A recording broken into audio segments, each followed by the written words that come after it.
This is the Simpit. I'm your host Sean Cole, but today it's back to Assetto Corsa to see how things have come along since we last looked at the title. Now they just came out with the 1.0 release candidate version of the game, which means it's now selling for $39.99 and you could consider them open for business. I'm still a little time away from doing what I would call a full review of Assetto Corsa, and that's in the name of being fair.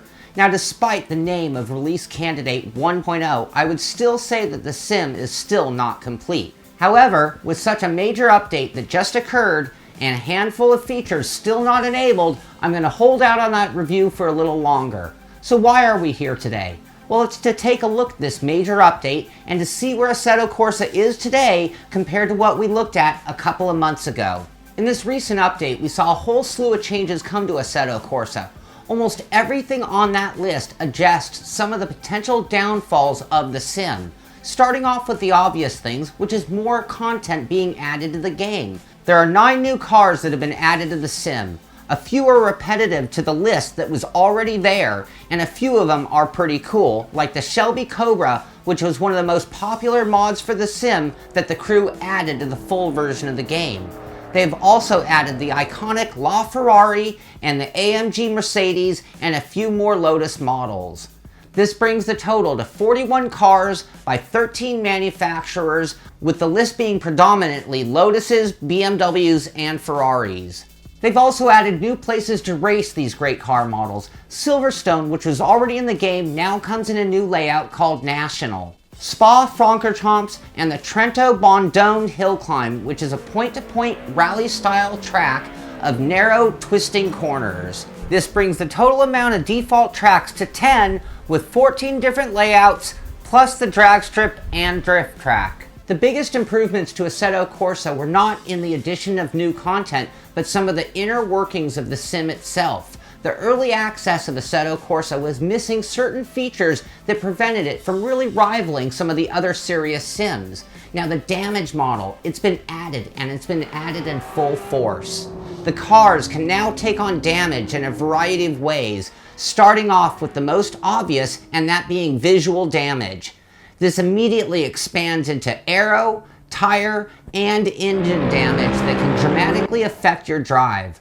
With the damage model now being added to Assetto Corsa, drivers will now have to protect their cars and drive them intelligently to get the most out of them. This is a very important aspect of real sims. In addition to the damage, virtually every car in the game has seen physics upgrades to enhance the realism and performance of the vehicles. On the graphics side of the sim, we have seen many improvements as well, starting with the visual damage that the cars can now take on. Behind the graphics, there were optimizations done to increase the frame rate.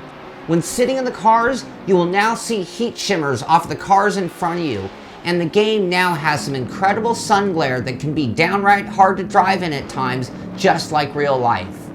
The latest version of AC includes support for the Oculus Rift DK2.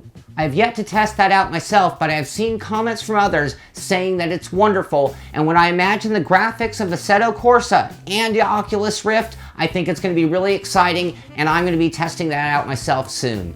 So the audio has also seen a major upgrade in Assetto Corsa. The audio engine has been completely reworked, and they have implemented a new audio engine.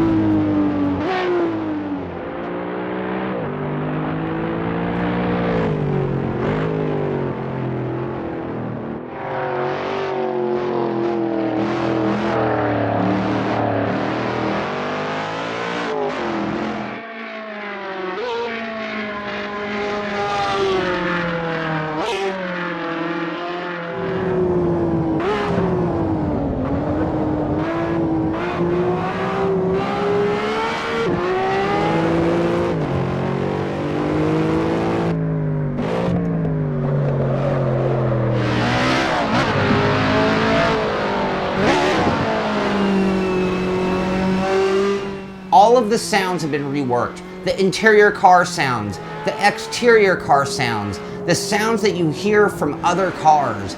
The sounds in Assetto Corsa have always been pretty good, but they saw fit to make them better in every direction you could imagine or hear. The other most noticeable difference in the game is the addition of the career mode. Now when you think of a console racing title, the career mode is something that you expect. It has to be in the game for it to be a very good game at all. Now when you look at PC-only driving games, a real built-in career mode is kind of a rarity. Now theirs is chronological based, and it really doesn't have the same luster as a Dirt 3 with the challenges and explosions and winning cars and things like that. But it does take you through a path where you do get trophies and open up new events. It's a very fun concept that will entertain many drivers for hours upon hours. Now the reality is the career mode in Assetto Corsa is not a lot different than the special events. However, they are laid out for you and you don't have to give a bunch of thought, just podium finish races and move up the ladder. The multiplayer section of Assetto Corsa has also seen improvements. The matchmaking system is still the same and it still has a beta warning in the corner letting you know that it's not finished. And when racing online, pit stops have now been added, which is a great added touch of realism for the sim. But it is still the overall multiplayer element of AC that still needs more work and will be able to take it to a new level. In the end, the improvements were significant enough to warrant the new title of Release Candidate 1.0. However, at this point, people might be trying Assetto Corsa out for the very first time because of that new name. And it means that now, moving forward, they're going to be judged or criticized at a whole new level. Now at this point in time, I think they've added enough to Assetto Corsa to really be considered a full, ready-to-go sim that still needs some improvements before I'm going to give it the full review. The game has plenty of fun built into it. There are hours of enjoyment in the various different aspects of the sim. It is visually appealing, fun to drive, and can give a great overall driving experience. And if you can get in the right online room with the right crowd, there's a bunch of fun to be had there in multiplayer as well. And to top it off, the modding community is going at a rate that is honestly hard to keep up with. So that gives you an idea of how much they have added to Assetto Corsa and what is inside of the release candidate version of the sim. I'm sure that many improvements are still coming to the sim, and at some point that's going to warrant me doing a full review. But for now, I'm just going to keep driving it. I'm going to keep enjoying it. I'm just going to look forward to what does come in the future. I hope you've enjoyed this look at the update for Assetto Corsa 1.0 release candidate. If you have any comments or questions, please post them at our website, at this video, and we're going to do our best to get back to you. This is the Simpit. I'm Sean Cole, and I'll see you on the track.